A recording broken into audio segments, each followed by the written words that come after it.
All right. We all set? Is there any way we can move, give me 1 second. Is there any way we can move? You can stand up when you present, right? Move your table over, only because I've got a computer in front of me here. We can probably shift the table over, yeah. Yeah, that's what I was just gonna ask. Can we just move you guys? I think there's gonna be Every single one of us has done a the same restricted thing. viewpoint from somebody. Yeah. We're working on getting it ceiling mounted. Ah, the table or the camera? All of them. Sure. Perfect. Mike? Mr. Chairman, if I could ask all the committee members to hold your questions and allow Jen to finish her presentation completely. If you remember the last time before Jen was here, she got about a page and a half into her presentation, and that was as far as she got. So she's put a lot of work into it. If we could just try to hold our questions till the end, I would greatly appreciate it. Thank you. The floor is yours. Well, I first want to say thank you for the invite to be here this evening. If you've ever spoken to me one-on-one, you know how passionate I am to represent our ELL population and to be able to present tonight some data to you about how great our ESL teachers are here in our district and how collaboratively they work with our SEI teachers to make sure that all of our ELL students are achieving here at Milford Public Schools. So thank you for having me here this evening. The presentation, I'll quickly go through several of these topics, speak to some of them more in depth, and at the end, I open up to any questions that you may have. I think that I'll answer a lot of your questions within my presentation. I did spend a lot of time on it and to think thoroughly like what questions you would ask, so proactively create my PowerPoint on the questions that I was expecting possibly for you to have. So I'm first going to speak about ELL terminology, our Massachusetts growing demographics, and how that actually applies to Milford, the English language development services for our students, and what that looks like here in Milford, and what's required under state compliance in Chapter 71A in our transitional guidance document, the projected numbers for next year, and how our students are performing on the Access for ELL state assessment.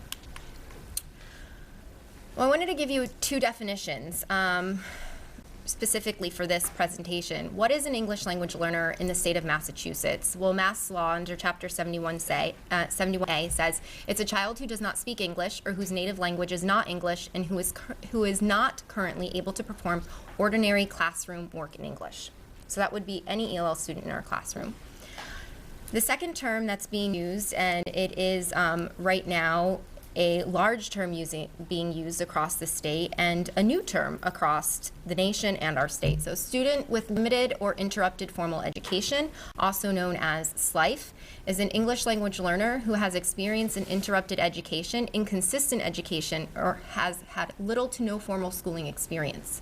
Interruptions in academic history may be caused by any factors, natural disasters, civil unrest, etc.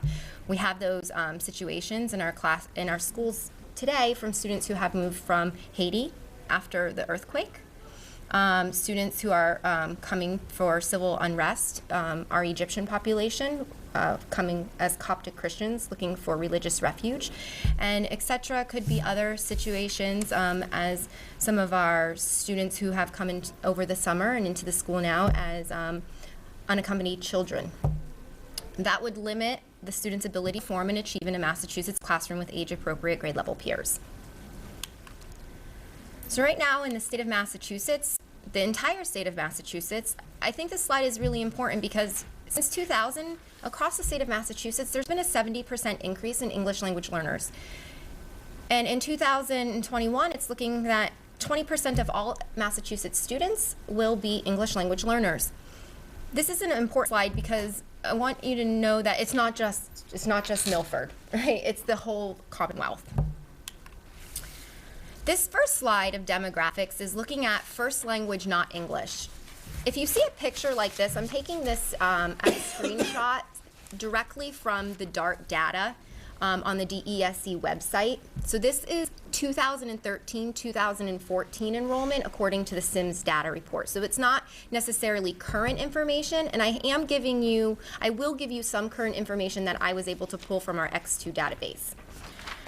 So 2013-2014, if you look first at the row titled Milford, you can look across and see under the column I'm going to be looking at is the last column, first language not English. 20.1% of our student population, K-12, is going back to a home that has another language other than English spoken. And if you move down that column, you can look that specifically at Memorial and Brookside, we have 27.6% and 25.9%. I think this percentage is really important to look at because this is the population that's going to be moving through K through 12 in our district. So although right now we're at 21% K through 12 average, if you look up at Milford High School, we're at 15.8%. But therefore, that population is increasing. We're going to be looking at 1 in every 3, 1 in every 4 students in our district going to a home where English and another language is spoken. But what does that look like currently? In August 21st, 2014, I did a presentation over the summer to our mentors and mentees, and I included this information from our X2. And currently, as of August 21st, 22%. So although last year's SIM said 20%, we're now at 22%. I also included, if you see in the title, family origin represented. I specifically used that vocabulary, family origin, because this is where their families are immigrating from. 81% of our population, K-12, are U.S. citizens, U.S. born. So I just want to make sure that there's a differentiation between the languages they're speaking, the linguistic difference, versus their actual nationality. So English being 78%, Portuguese being 11%, and those the three countries that representing Portuguese speaking population would be Brazil, Portugal, and Cape Verde. Spanish population would be Ecuador, Puerto Rico, and Dominican Republic. Arabic, Egypt, and our other, we have Haiti, Haitian Creole, Bulgaria, South Korea, and many more. We have 16 languages represented in Milford. Therefore, our total percentage of the students with a home language other than English currently is 22%. I know this is really small. I'm happy to send you the PowerPoint after this evening so that you can look at this larger, that you'll have a copy that's larger. At a district level, we tend to stay at a higher percentage of our Portuguese-speaking students than Spanish, and then obviously our other, our minority linguistic groups. It goes back and forth a lot of the times, but if you look at Brookside, 54% being Portuguese this year and 32% being Spanish, but then move over to Memorial and 52% being Spanish and 47% being Portuguese, that would be looking at our zoning and where specific populations are living within our district. One percentage, because you can read through this, I really want to point out is the difference in our linguistic populations from 2013-14 to 2014-15 at Milford High School. So if you look at the bottom 2 rows, you can see that last year 48% of our ELL population was Portuguese, 31% Spanish, and this year it's 64% Spanish and 29% Portuguese. That linguistic huge change has happened because of the move-in of students over the summer and in the beginning of this year, specifically around our Ecuadorian community coming in as unaccompanied children. So now that we have that whole linguistic background and we have that data, let's look at their country of birth. Again, this is in the data, DART data of 2013-2014, and our overall percentage of U.S. citizens of our ELL population is 81%. And but if you look at Memorial, Brookside, and Woodland, at a K through 4 level, we're looking at 93.3% of our ELL population, K through 4, are U.S. born. And then obviously from 5 to 7, 69.4%, 8th grade 44%. And then when you get to the high school, you can see under the first column where it says most common, it's Brazil. Now our population has changed to Brazil and then Ecuador. I'm sure that when we get our 14-15 data, that's going to change, that our first more students will be born in Ecuador and then Brazil, just because of the change in our linguistic demographics as well. And you're not going to see USA born students at the high school because we wouldn't have long-term ELLs that would be born here all the way coming up into and being not 10 years in the ELL program.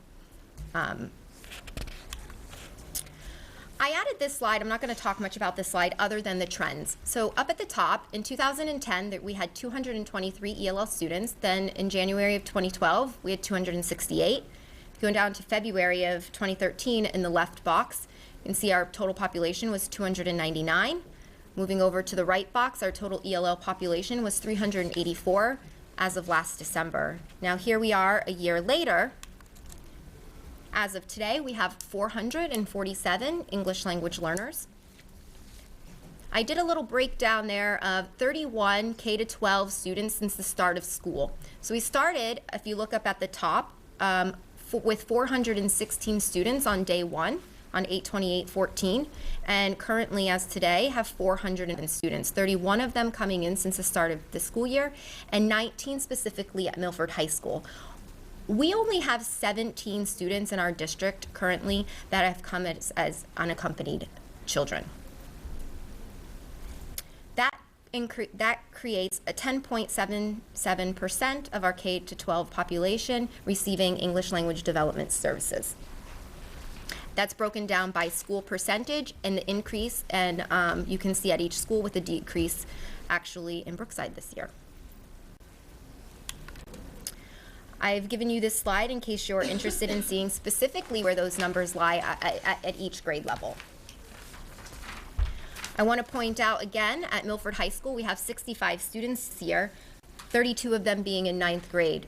Again, that population of 32, really large at the 9th grade, is because many of our students who have come here this year into the high school are coming with interrupted or limited formal education. They also do not come with transcripts, and therefore they have to start at 9th grade because they don't have documentation of course completion that is required under Mass graduation requirements. The next slide looks at formerly limited English proficiency students. I'm putting this slide in there because we don't just have 447 English language learners in our department, in our program. We also are required by state law to monitor the students who exit the program for 2 years to make sure that they're still making adequate progress without that English language development support. We can then pull them back into the program if they need or require additional support. That's 73 students we are currently monitoring, which brings up our total ELL program population of 496, which is 12.55% of our total school population.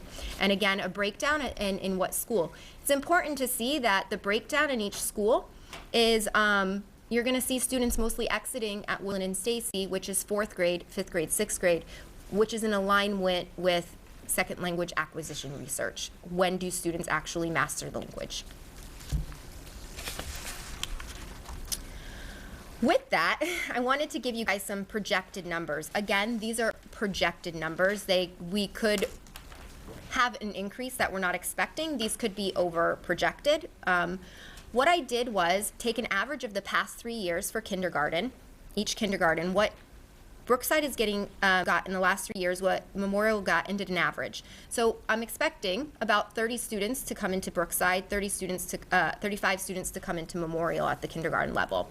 Then what I currently did is I just moved everybody that's up in K and moved them up a grade, moved up a grade, moved up a grade, so that you can see the increase. So that's why I wrote under the title, not counting students moving into Milford Public Schools. So this increase that we're seeing, 3.7% at Woodland, 3.55% increase at Stacy, that's population that was born here that are now moving up in the grade levels.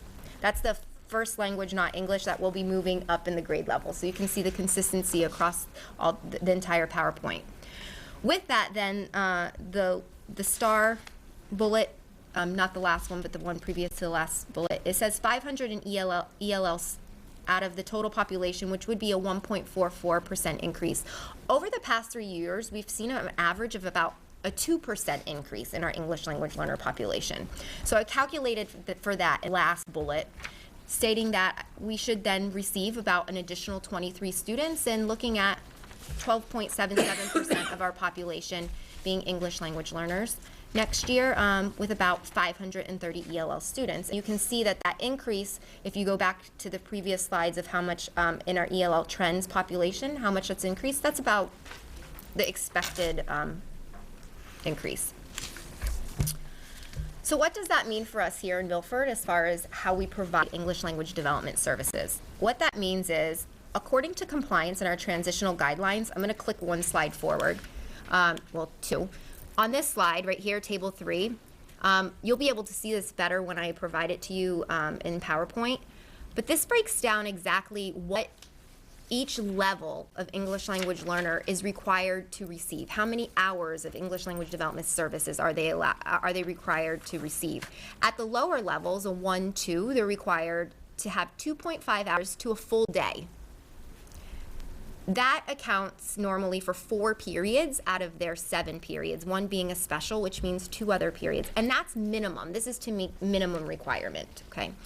And then when they get to level 3, 1 to 2 hours a day.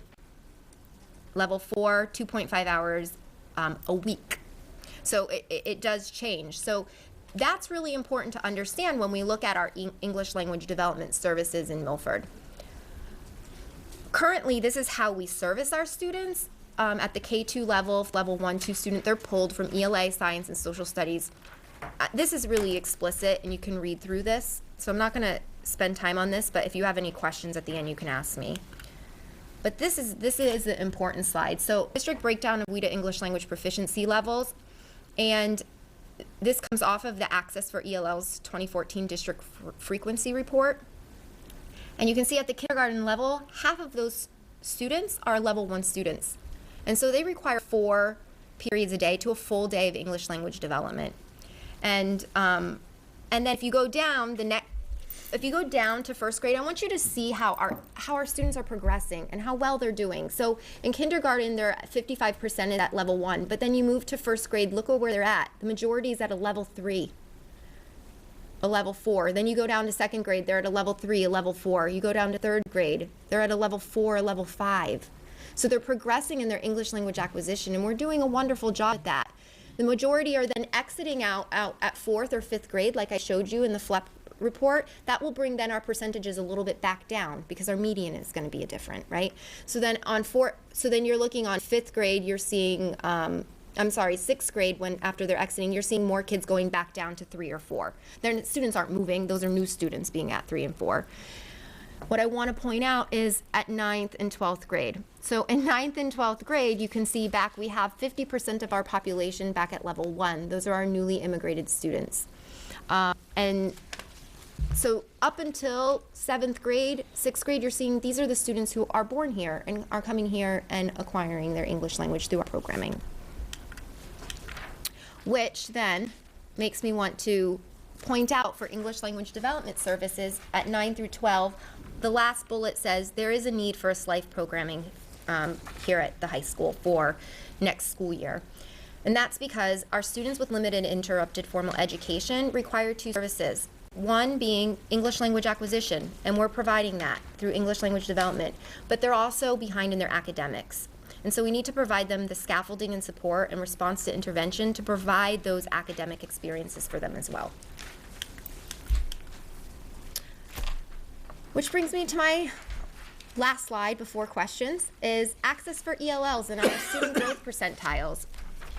At a district, we're at 63%, Brookside 53%, 62%, Memorial 2%, Stacy 82%, 75%, 71%. These are 50% is the state average. These are well beyond the state average. Every year, since I've looked back in our data, we have met our annual measurable achievement outcomes, our AMO reports. And so we do really well in our district around second language acquisition and making sure that our students are achieving those proficiency goals within an adequate amount of time. And I know in 2013 that we sent out an email about our AMO reports, and we were one of 14 districts in the state of Massachusetts that met all 3 of their AMOs. And I say that because I'm really proud of that. I'm proud of our ESL teachers, and I'm proud of our SEI teachers and our administrators who support our English language development programming to move our students forward. And we should be proud to say that of Milford. That's a lot of information for you. So, questions? To put that 14 number into perspective, too, there's about 360 entities that count as districts in the state of Massachusetts. So in terms of performance, it's fantastic. Jen, I'm going to anticipate a line item on our January 10th budget meeting. I'm going to ask you now, since this SLIFE acronym is new to me, thank you, Bob. Yes. Where does the framework for a SLIFE program come from? When was it developed, and what data do we have that demonstrates to us that a properly executed SLIFE program can take a child who comes in with an interrupted education and poor English language skills in 9th grade and elevates them to an acceptable level so they can pass the requirements for high school diploma in 12th grade? Great question. It is, yeah. Yeah. The state is actually developing, we have a transitional guidance document. The state is currently developing a student with limited or interrupted formal education guidance document. I happen to be on that committee, on that working group to develop that guidance document. We're hoping the RFR for that actually ends November 30th. We'll see how that moves forward with the next development of the guidance document. The goal is to have that document completed and presented in May in MATSOL. I'm actually I will be presenting with the Department of Ed the SLIFE document for our state. So we do have guidance coming. I can't speak to it because it's not published yet. But there is guidance from the Department of Ed coming on what the program would look like, what actually is the definition for a SLIFE student, and how we would be assessing them on intake, because currently we're just assessing students for their English language proficiency. We'd also have to do like an ethnographic interview, look at if they're coming without documentation of schooling, such as transcripts, that we are then moving forward with testing in mathematics and native literacy skills to see where they fall as far as their proficiency within those two domains. So as part of your participation in this committee, there is no historical data that shows that a properly constructed and executed SLIFE curriculum can take that child who comes in with those educational challenges in 9th grade and then elevates them to a level that would earn them a diploma by 12th grade. There's no historical data for that. It's all being developed now. In the state of Massachusetts, no, but there are states that definitely have that data, and we're using New York's data, and they have a lot of data and already have SLIFE guidance document in place and programming in place and showing the progress students have been making. And to answer your question, to tell you a little bit more information about SLIFE and any English language learner, they are under the same, in Chapter 71A, they're under the same, it's parallel to special education. English language learners can be, have access to high school education and graduation requirements until the age of 22. So they have the time to acquire those graduation requirements.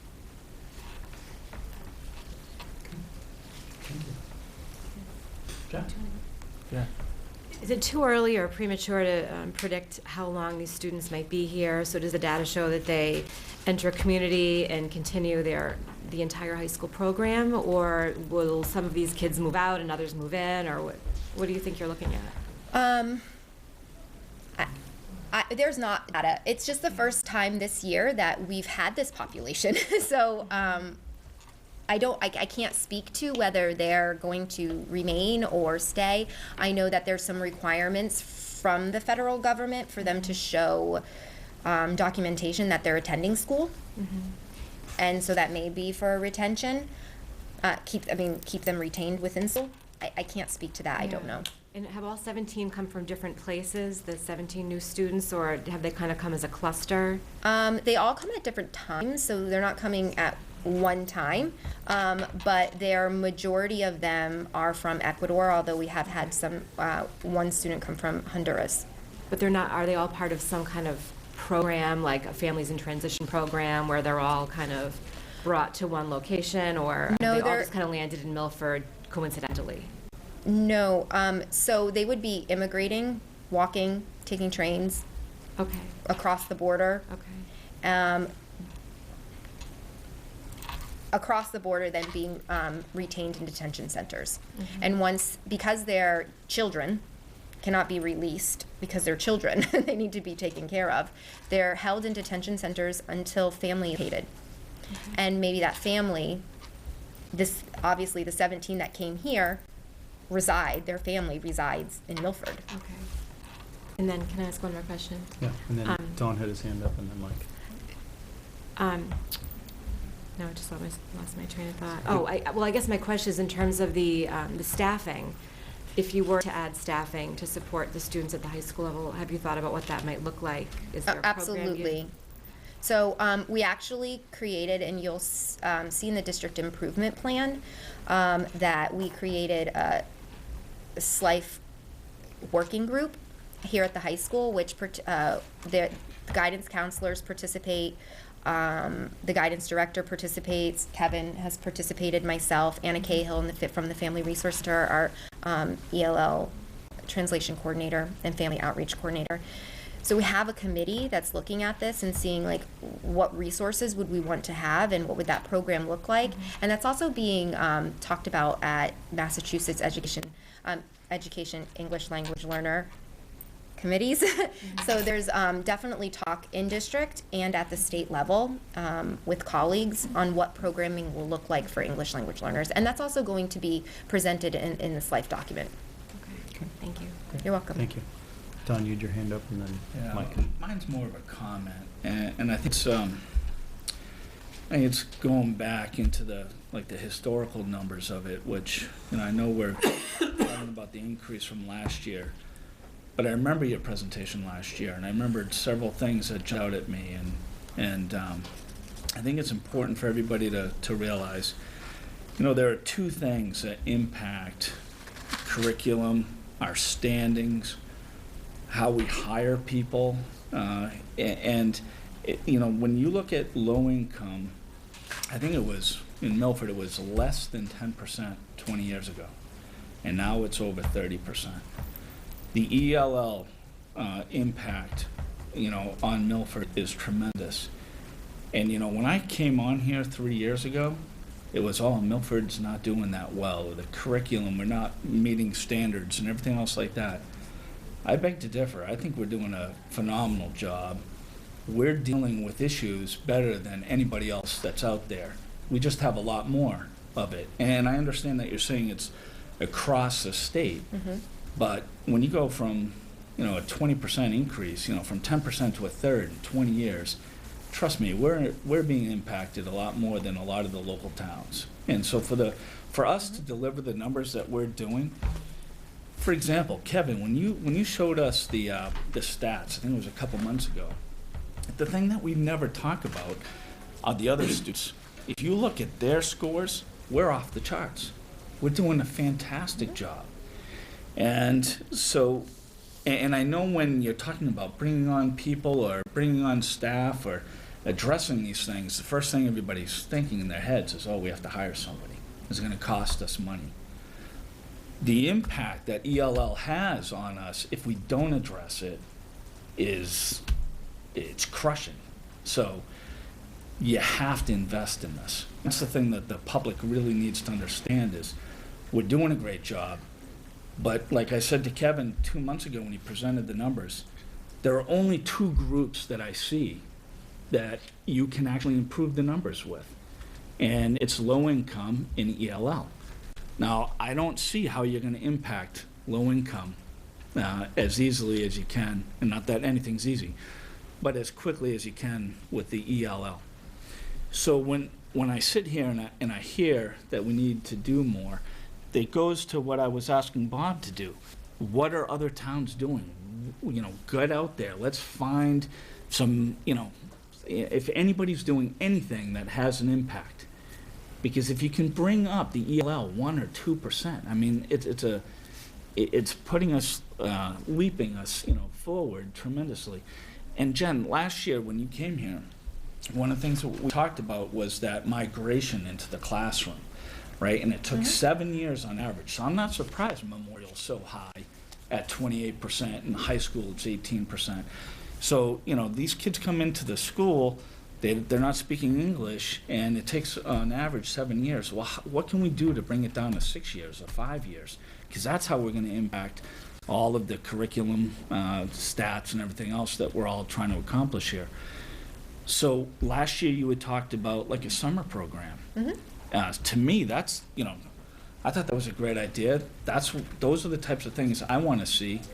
If it's increasing hours, if it's adding a program, if it's bringing in additional teachers, the number one thing that we can focus on as a committee to reach the overall curriculum goals of this district is to address the ELL situation. So any ideas, we're open to them. And I think it's really important that we all understand the historical part of it, the scope of this. This is a lot bigger than, oh, hey, you know, we have 17 kids coming into our town. It's going to impact us. What's the finances? You know what? At the end of the day, we have to take care of all of these kids.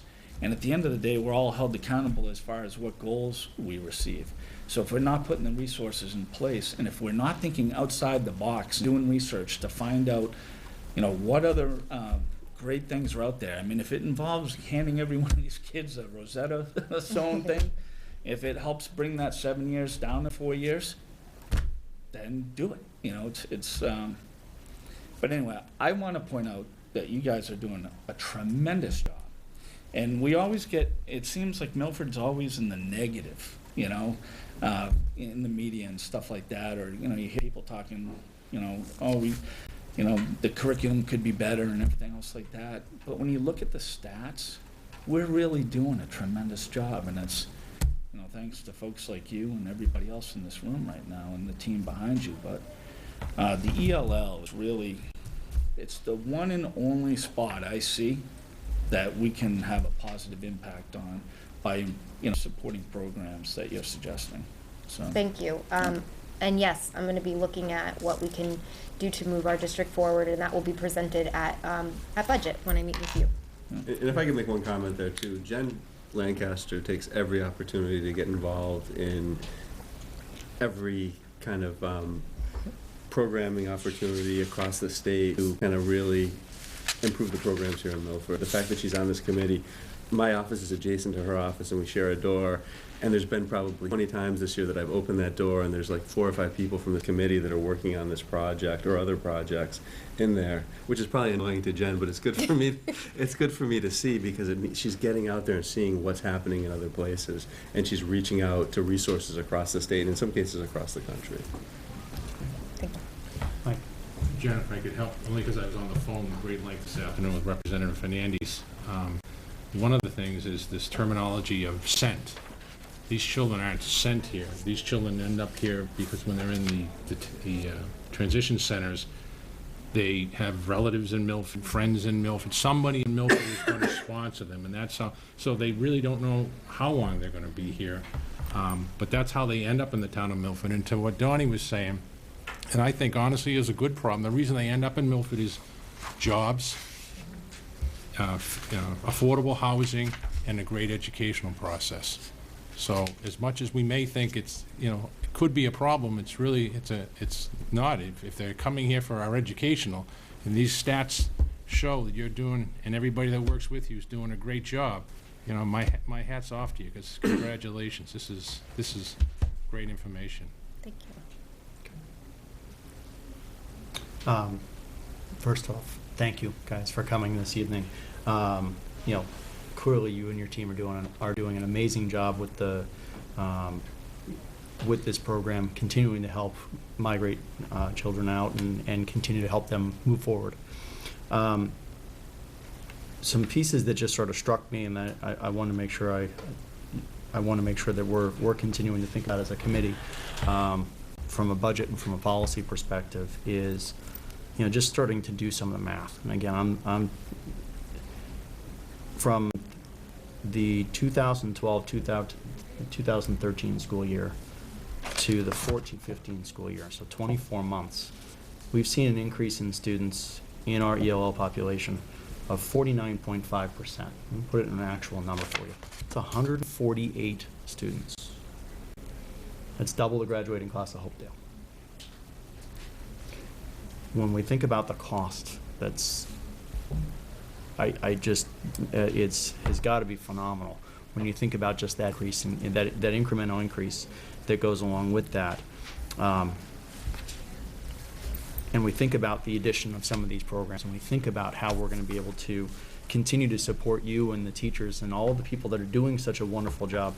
Where I start to get concerned as a community member, as a parent, and as a taxpayer here is I see some of these growth numbers. I see some of these things and some of the programs that are absolutely needed. No questions, no arguments that you'll ever get from me on that piece. How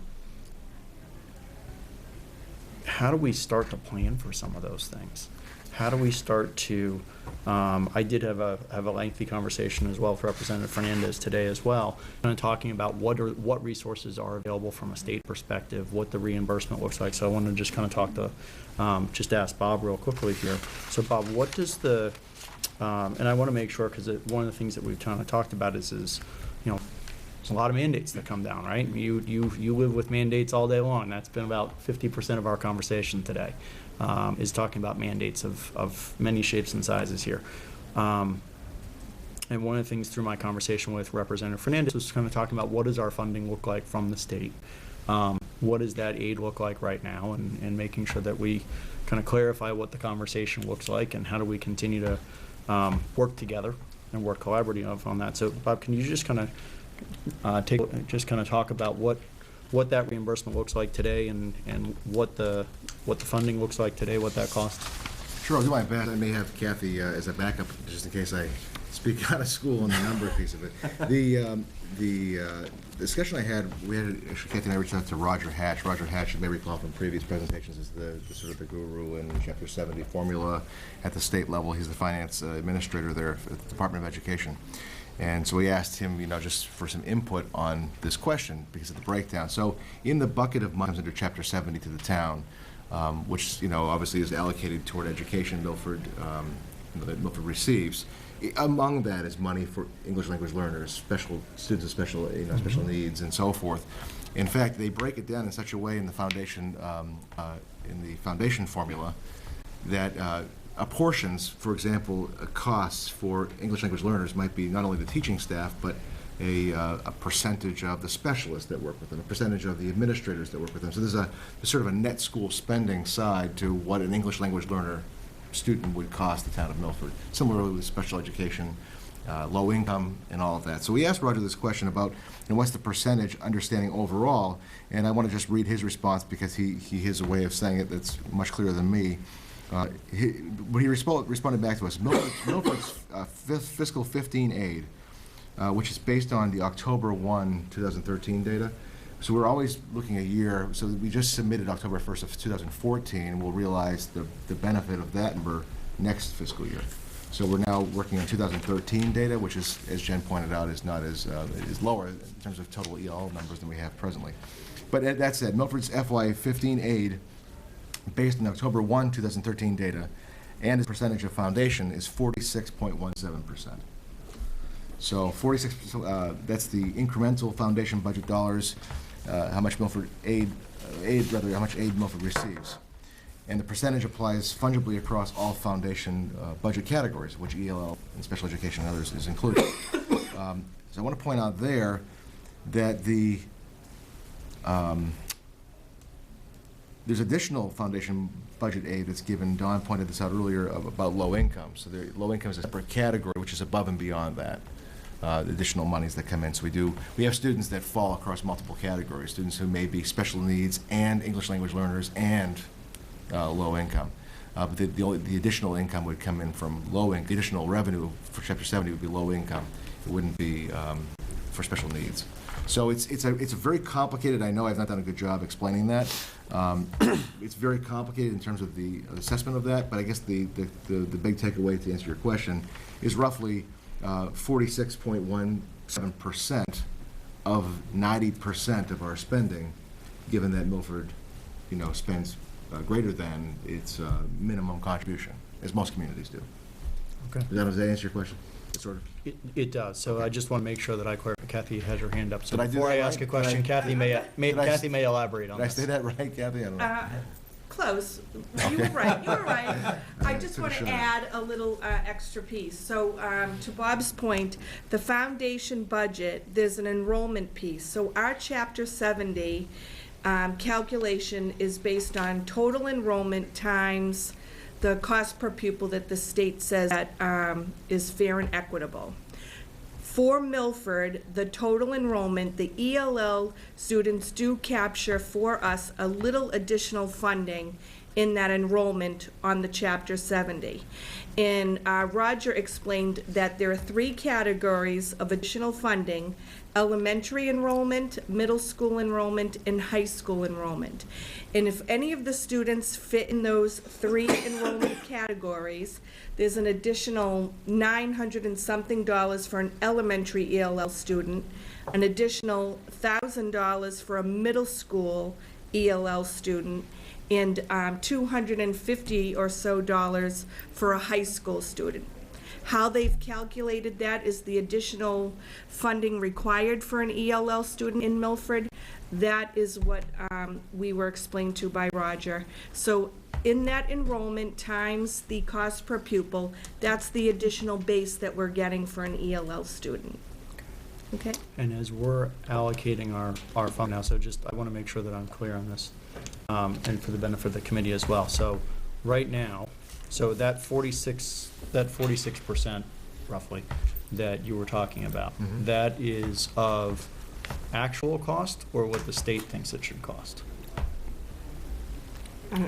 I don't understand how. You You said fair and equitable, so that's why I'm just trying to say is is we're spending $100 a student, but the state says we should be spending $150 a student, or is it the other way around? My understanding is that where foundation is basically what the expected school spending. If the community contributes greater than that, it's the community's choice to spend more than that. So it would be, my understanding, again, I have to follow up with Roger on that question, but 46.17% of the foundation, which I believe is what the department is saying should be spent to educate a child, not necessarily what is spent. Not necessarily what we're spending with all the great things and great results that we're getting out of it. It sounds like from what you were just saying, is we're actually spending a little bit more than that. That's correct. And that funding is obviously, is aiding in some of that, in some of that cost. So right now, and that additional cost that you were just talking about, Kathy, is that included in the 46.17 or something like that? Yes. Okay. And to your point, Scott, Milford averages about 10% above net school spending. Okay.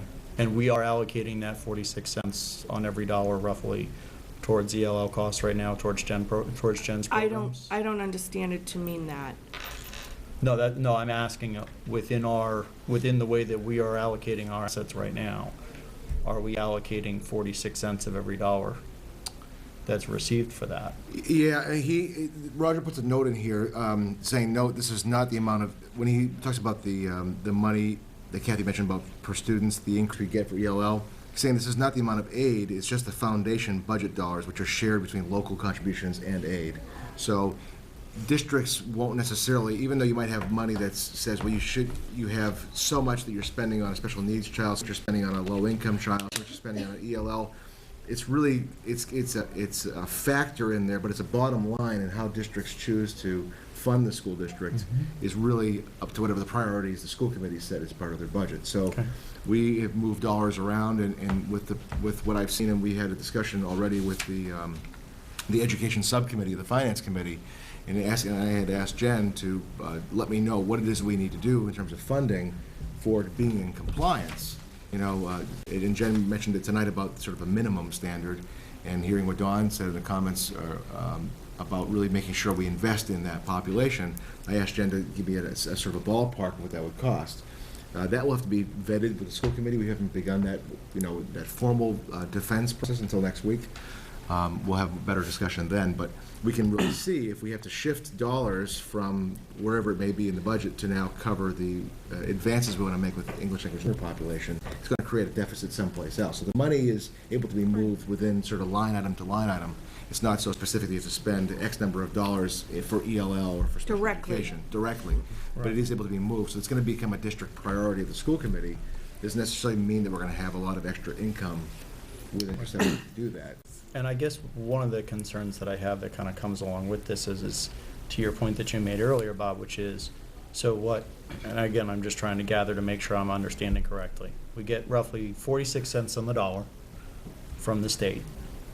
We're dealing, and based off of data that's a difference for us of about 63 students for the ELL program. So it's a deficit of 63 students. To your point, we're sort of driving in the, we're always sort of playing catch up on it, because you just submitted, right now our funding is coming in, and that's coming in for this program is coming in from 2013. That's correct. And we saw an increase of students of 63 students from fall of 13 to fall of 14 based on the data that Jen just provided to us. And then it's 46 cents on the dollar is the reimbursement. So when I talk about, and again, I want to make sure that I'm being clear as well after my conversation with with Representative Fernandez today, which is, we want to make sure that that we're using the appropriate language when it comes to, what is funding, what is unfunded, what is, here's, I want to make sure that I'm clarifying. If it's 46 cents on the dollar, that's not fully funded, right? I try to always try and make things make sense in my head as simple as possible. If I go down the street to the restaurant and I spend 46 cents, I spend 46% to pay for dinner of what I think it should have cost a year ago, the restaurateur is probably not going to let me welcome me back. When I think about what we need from additional support and how I want to make sure that we're continuing to work forward and we're continuing to try and get some additional support so that we can get your programs, get the programs that are needed for these students, get these things off the ground. When we're dealing with a deficit of 63 kids, that's the data we're dealing with. That's the difference in funding. It's 46 cents on the dollar that we're talking about for some of these programs. That's when I talk about when we talk about some of the things that we've talked about, which is these unfunded mandates, underfunded and unfunded. If I'm not paying for the whole thing, that's not funded. It's like I said, I try to keep things as simple and basic as I possibly can. So, you had your hand up first, and then I'll go to Joe. Yeah. Bob, in level 1 through level 5, did that impact us financially when we dropped to a level 2? No, there's not a repercussion for that. That doesn't? No. Well, one of the other things I want to point out too is, we've talked about this every year that I've been on here. And Jen's been extremely creative, her and her team. So every budget cycle, it's, it's, they are working with a puzzle, and they're pulling a half a person here, half a person there, and they're really trying to do things out of the box, to try to solve a problem that we have. And, whether it's 41.67% or what, honestly, you can call Mr. Fernandez and everybody else, I don't see us getting any additional funds, right? So, it's just reality. We either have to adjust some programs to fund this, or we have to go to the finance committee and say, enough's enough, we need more funds to support this. But at the end of the day, if we're not doing what's going to impact this district in the most positive way, then we're not servicing the citizens of this town anyway. So, we're at a breaking point. It's as simple as that. We're not going to get 42% next year or 43%. We can sit there and say, well, we need to do a better job projecting things and stuff like that. In my opinion, you're just never going to get it. So I think this time around, and Jen, I'll be more than glad to spearhead this. But when we go into these budget conversations, it's either we roll up our sleeves and go to the finance committee and ask them for the additional funds to fund these programs, or we're going to have to make some really tough decisions and tighten our belt around here to support these, because to me these are the most important things that we're doing. And so we can sit here and talk about percentages and everything else like that, but at the end of the day, it's going to come to that meeting in January and figure out where we're going to spend the money. And I want everybody to realize that you have sacrificed, and you hold this thing together with paper clips and duct tape, for years. And I understand that you're at a breaking point and need to have the support. I don't know. I can just sit here and go on about this forever, but I want to thank you for that, because I do believe that our ELL department and our building administrators, our principals, and our K through 4 CTL is working to be ingenious about how we can hire duly certified elementary and ESL teachers to make a more inclusive setting for our ELL students. When 1 in every 4 students at the memorial are English language learners, we don't want to be pulling them out for services. We want the least restrictive environment. We want them to feel like they are that classroom and they're not going here and there. So we are looking at that. We are looking to hire duly certified teachers so you don't have that additional staff member you have to pay for. Because it is your community and you want to make that collaborative and inclusive. So we are looking at those programs and change in that. But that also looks at the evolution of teachers retiring, teachers leaving district in order to fill those positions. So there's time on that, and we can look at that projected, but there's also constraints on being ingenious. Although we might have the great ideas, we don't have the capacity to implement them at a certain time. But we're definitely looking at that. And we even have, at the ground level, an ESL academy where we paid for teachers to go over the summer to attend a training at Fitchburg State to become duly certified. And how can we motivate our teachers within district to become duly certified? There are many teachers, SEI teachers in our district, who are passionate about working with our ESL population, who want to move forward with being duly certified so they can work with those students. And so it's not a pull-out program. So what I created for the November 13th was what would we need to be in minimum compliance. But that's also not what we need next year. We need to show to the Department of Ed that we're working toward progress to that. That's the expectation from the Department of Ed. So I'll be putting in over the next couple years what I project that to look like eventually, and I wanted to make that clear with what was presented on the November 13th FinCom, that's what we would need within time, and we have to show progress toward that. But we are looking at ways of making sure that our students are in a more inclusive setting, and that we have a hiring practice for that, and that our students are supported. And I also want to say to you said earlier about the summer school program and everything. We do get title refunds that can't supplant requirements, but that provide supplemental support. And we provide a lot of supplemental supports here in Milford for our English language learners. Thank all our parents for specifically around the parent-teacher conference tonight and for supporting all of our student activities. Our parent night conference night is concluding at this time. If you did not have an opportunity to meet with a classroom teacher, please know that you may email any of our teachers. All teacher email is available at the school website. So please make sure that you take a moment to email a teacher if you did not have the opportunity to meet with them. Again, I thank you for being here tonight. This concludes our parent-teacher conference night. Thank you. Thanks, Jen. Yeah. Go ahead. We have a kindergarten program that's run by Yvette Alleman that does it's an enrichment after school. It meets once a week at Brookside, once a week at Memorial, where she's teaching second language acquisition through music and play. And that's offered to our English language learners. We do have, at the middle school, we have a park and MCAS prep class offered to our ELL students and our FLEP students twice a week. One day a week it's around ELA, the second one is around science. Specifically working with our 5th graders because it's the first MCAS that they're going to take. We have additional programming over the summer that provides extended English language development so that there's not a decrease in their English language acquisition over the summer. We have a lot of great supplemental programs that are funded out of Title III that are moving our students forward as well. Okay. Joe. So Scott, just a couple things if I could. The first, I just want to clarify and reinforce some of the points that were made earlier, because I think there's some bad information that's out there in the public today. And I think you mentioned earlier we had 17 unaccompanied minors in our district, and this morning I think I heard a number somewhere around 50 that was reported earlier.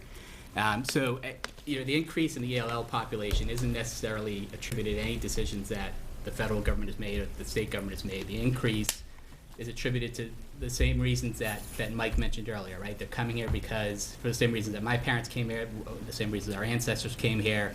We have housing, we have jobs. Most importantly, there are established communities here in Milford that can help them make the transition. Their family, their friends, their resources. So that's why they're coming to our community. So I just wanted to make that point. And secondly, the issue that I think we all recognize is the lack of funding. right? But I think we need to broaden the conversation, because lack of funding isn't a result of an increase in the ELL population. So one suggestion that I would have, one recommendation, is possibly putting together a subcommittee, take a look at the foundational budget, and take a look at all the unfunded mandates, and is there an opportunity somewhere along the line to find funding, not just for ELL, but for many of the other things that Patrick touched on earlier today. So I think there are a lot of challenges out there, and I think if we put a committee together, it might be helpful to look at the bigger picture as opposed to just looking at, this one challenge that we might have.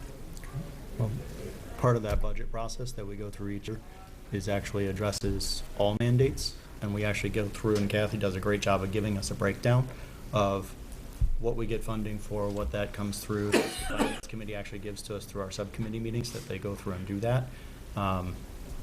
That's actually what the full body of the school committees, that along with policy are our primary charges. From a budgetary perspective, that's actually part of the process that we go through each year. School committee gets through it, finance committee goes through it with us, they give us that detail, Kathy gives us that breakdown as well, funded as well as unfunded mandates, unfunded, underfunded, however we want to categorize it.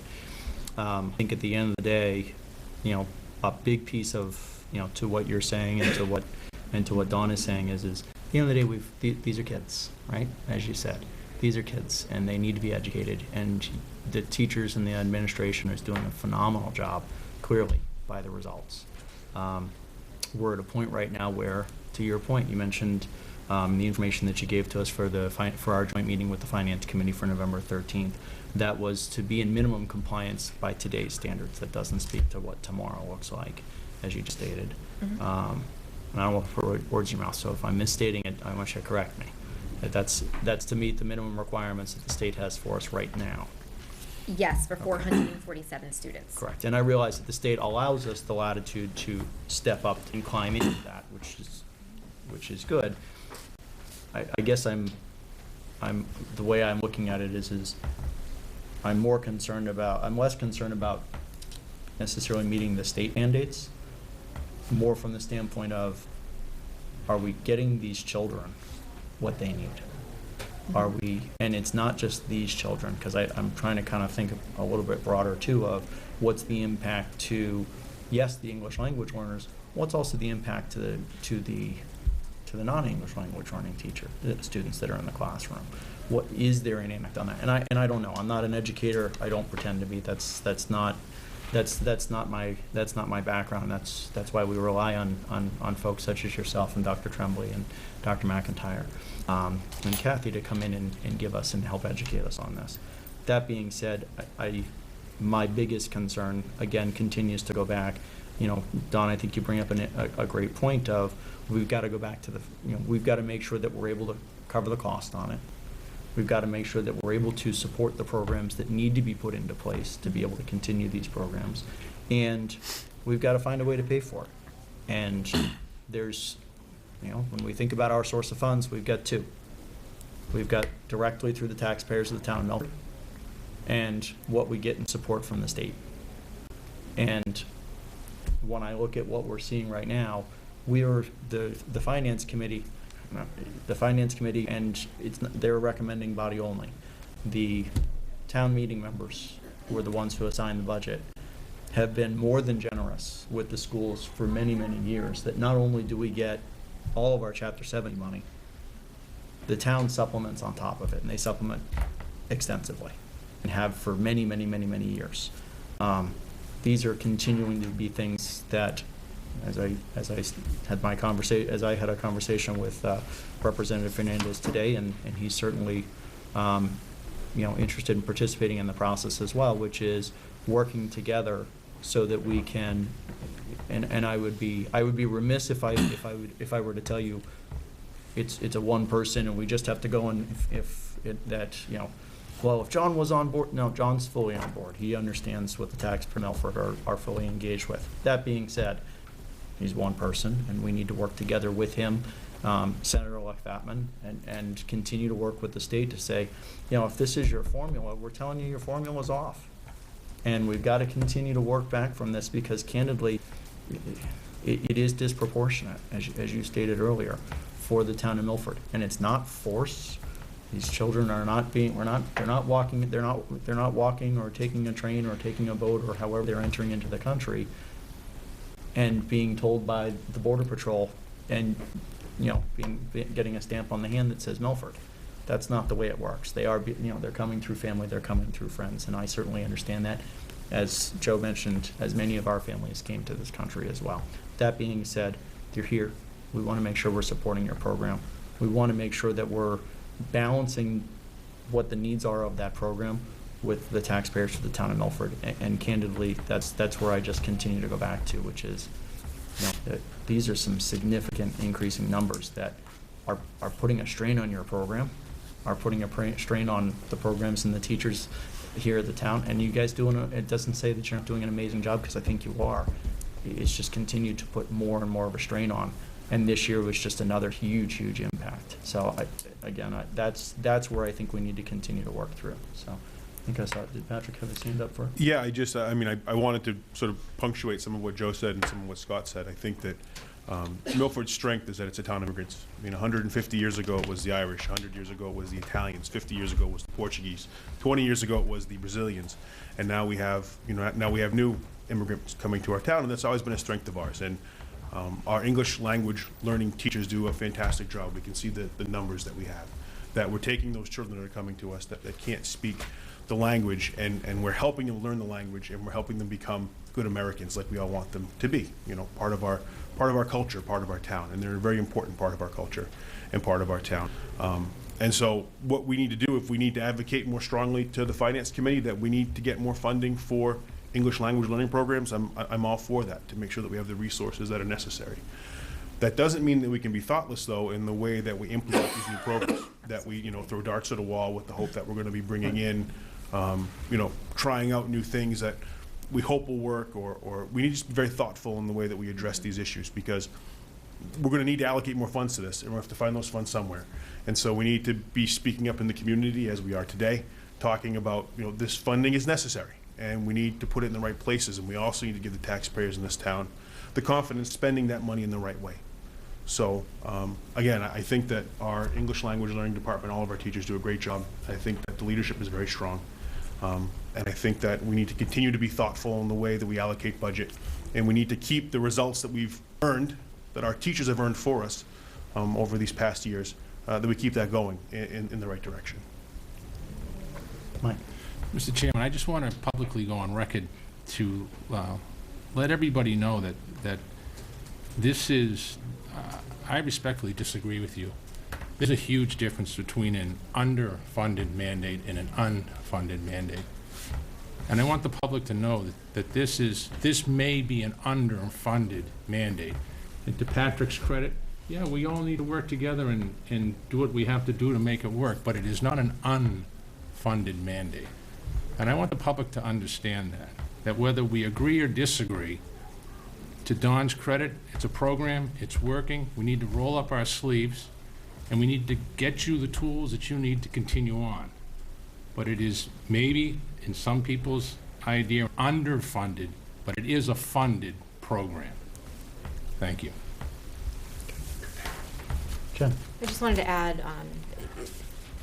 there's so much information that you shared tonight, and it's my first experience really learning about the ELL population and the programming in Milford, which sounds tremendous. And I think, when we talk further, and the reason why I asked about what your plans were and what your thoughts for a program were, is that it's also important to remember, and I'm sure you live this every day, that ELL doesn't work in isolation in a school. ELL has to work with all of the other departments, gen ed, special ed, health, mental, all of the potential trauma that some of these kids have been through with a long journey and coming to a place where they don't speak the same language. And when we talk about priorities for technology, this is all wrapped up into a kind of a combined conversation, because there may be things that we want to spend money on as a district that aren't just going to support ELL students, but are going to support many of our students. So when we talk about that, it may not just be personnel, because it looks like for the most part your personnel, while they may be duct taped and paper clipped, are actually producing really commendable results. But there may be other things that could be added that may benefit all of Milford students, whether it's through technology or creatively naming positions that may kind of work with cross purposes in mind. So I think when we hear more about that and how your program, combines with everything else, it'll be really helpful because obviously everybody's working together in the schools. Yes, So, thank you for that, because I do work collaboratively with each administrator at each building level to look at programming specifically and how we can make sure that it's in the best interest of all students. Just one comment. Thank you, Jen. Dawn, to your comment on our quest for best practices. Turns out that Milford tends to be the best practice in the area, which is interesting because Jen is the chair of the English Language Learner Program in the Blackstone Valley. So all the 13 towns that here, they knock on Jen's door for advice. So we have to look beyond Milford, to towns that are doing that. But we are in the points you made earlier and that other members have made. You and your staff, the team is doing a terrific job and obviously there's always room for improvement, but really to be commended for the great work you are doing. And thank you for the, I think, very thoughtful and comprehensive presentation. You're welcome. And I just want to say that everybody has said such positive things about the ESL teachers, but it's also the SEI classroom teachers, the mainstream classroom teachers who are working with those students every day, our specialists who are going to Saturday trainings on WIDA. It's our family outreach coordinator, it's our family resource center, it's our nurses. It's everyone to making sure, from Maslow's theory of health and well-being all the way up to making sure that they're making, so it is district administrative. I just want that to be on record, because we're not just saying our ESL teachers are doing a great job. It's everyone's really doing a great job to make sure that our ELL students are supported and are achieving. Thank you. Thank you so much, Jen. Great job. Appreciate it. All right, so we will move on to our next agenda item, which is future agenda items. We've already got the one for capital improvements for Rob Flynn. Yes. Any other future agenda items from the committee? Don? I have a request. Okay. So, and this kind of follows up on all of this, and I think this is the point that you were getting across about wanting to put a subcommittee together and to understand like the mandates and the budget and everything else like that. And I mentioned this a couple meetings ago. What I'm interested in learning or hearing before we go into the budget conversations, which like Patrick was mentioning is, that's right around the corner. And a lot of times when we go into those, what we get is the report from the principals. And a lot can be lost in the translation in what's needed at the field level, the passion behind their requests. We don't see that and we don't hear it. So a lot of times it's very easy for us to push some things aside to fund other things. And you know what? Personally, I would really love, and I don't know if it has to be a meeting or maybe the day that we do the budgets, that maybe each group has one of the CTLs assigned, and maybe they're only given, a time spot, 5-10 minutes. But I'd like to hear from them, what their thoughts are of what's important. I don't care if it's an email, in person, whatever. But if I'm gonna go into these budget conversations, and I don't wanna learn after the fact that, but we didn't put something through that we should have, And I'm not trying to discredit the principals and what they bring forward and the process that we followed the last 2 years. But I do know that there are things that slip through the cracks. And it's because I know we're always trying to rush through it. So I think, in fairness for all the hardworking employees, if they had a voice, and I'm not promising we're going to solve everything, but if we could just hear it from them and understand what their thoughts are at the field level of what's important for them to do a better job, I'd love to hear that and know that before going into the budget conversations.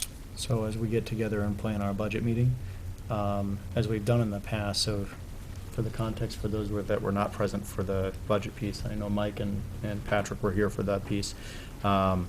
a couple of years ago, actually, what had happened was actually the principals were the ones who had come in as part of that process and presented before the committee. And I'm not saying that we necessarily need to go back to that, but as part of the what we've done the last couple of years is we've gotten together, we've organized our budget meeting for a Saturday meeting, generally for several hours, 4+ generally, as a posted meeting. And we invite different people. Jen Lancaster's been present, Meg Belcito's been present. We have had different principals, different administrators come in. If we can make sure that we invite the CTLs to join it, at least some piece of that meeting to be able to present that, present during that process as well. Yeah, hang on one second. So you get Kathy, then Patrick. That's okay. I just want to add, and maybe we could do specific CTLs, because we did ask the principals, Dawn, to your request, to anything that has been moved forward from a CTL that did not make the approved principal's budget, to organize and submit as a separate document, clearly and defined, so that you as a committee can see what didn't make their proposal from the principal level. So maybe after you look at that list, if there's something that you would like a CTL to come in to speak to specifically, then We'd we're be not able to look at asking everybody, we would be And that's fine. defining Again, I it. just want to know what, Yep. from their It's a great idea. perspective, what Yeah. are the issues, you Great. know? Yeah, that way we can get that information. I was actually going to Go on the same route. Well, I'd suggest just that, because then we have to decide whether I would come to the budget meeting or my wife would come to the budget meeting, so. Can't leave the kids home alone. It's kinda difficult. 3 and a 4-year-old with control of the house, so it doesn't work out that well, so. More control than usual. Got it. Okay. May I just add- oh. Jen. Oh, no, go ahead. One thing that maybe would be helpful if we could get an understanding of what are the directions that are given to the principals and the department heads and CTLs. Are they given X% to work with, or are the directives you propose, your budget, your school, or your department in terms of what you want? Because We that- could send you, we've already emailed and sent out all of the requirements and what our expectations are. Okay. And it gives the full budget statement, so we'll forward that to you, and you can look through that. Yeah, that would be helpful. Sure. Thank you.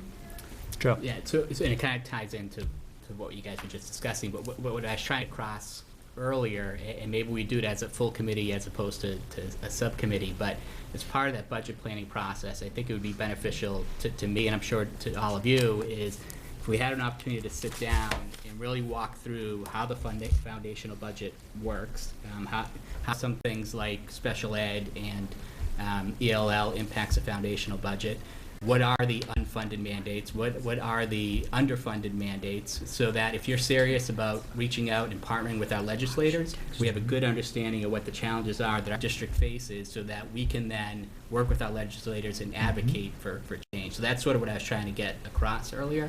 So I don't know if that's a subcommittee or if that's the broad committee, but at some point I think we need to have that conversation. Yeah, I think that's as part of the overall budget process, and that's generally part of that overall budget process. Maybe we just didn't do it Yep. last year, because we definitely didn't go through that last year. Yep, so overall budget process, absolutely, that's what we would, just very similar to what you just asked, as Dawn had asked as well, which is, you know, asking for different input. Absolutely, yep, and that would be part of the overall budget process. Good. Any other members for future agenda items? Okay. Any old business? Okay. We do have an executive session. Up next is motion to adjourn. We will not be returning, so we'll take a motion to adjourn. Motion from Mike, second from Dawn. All in favor?